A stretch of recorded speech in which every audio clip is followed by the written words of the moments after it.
This is the new modem by Hitron.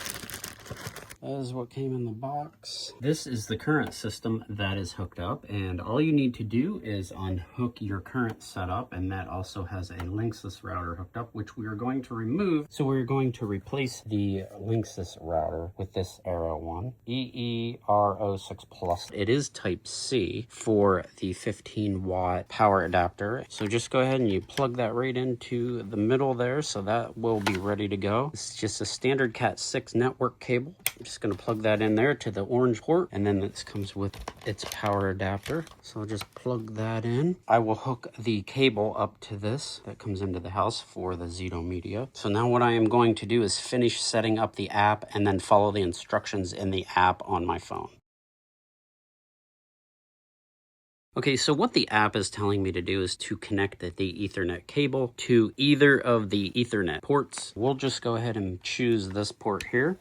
It can take 2 to 5 minutes for the modem to actually get established before you can continue to activate and it's ready to set up. This light on here will actually pulse blue when it's ready to pair. If you have any trouble at this step, you're running into issues, power cycle this modem, turn it off and turn it back on, and give it 2 to 5 minutes to kind of reestablish itself, and then continue on with the setup. Okay, so this is giving a red solid light, and basically what that means is the internet service is either down or not working. So because we're in the middle of setting all this up, go ahead and unplug your eero. So what I ran into with this current setup was the green at symbol kept blinking, so I had to call Zeto Media and have them register this modem, so then it would actually activate and establish an internet connection. And once that happens, you'll actually see like a blue house with an arrow going up and a little blue house with an arrow going down, your uploads and your downloads. And I actually unhooked this for now. I got to this step and I just wanted to share with you to make sure that you have an internet connection on this particular modem that looks just like that before you plug this back in. That'll make the process a little easier for you if you run into any issues there. So now I will plug back in the eero. They're gonna end up pairing up once I follow along in the app now. And this is what it looks like when it's finished and everything's working good. So your modem should look like that. The little eero should look like that with a solid white light. So that's all I had for you guys. Hopefully this is helpful to you. Leave comments if you want. I'll see you guys in the next one.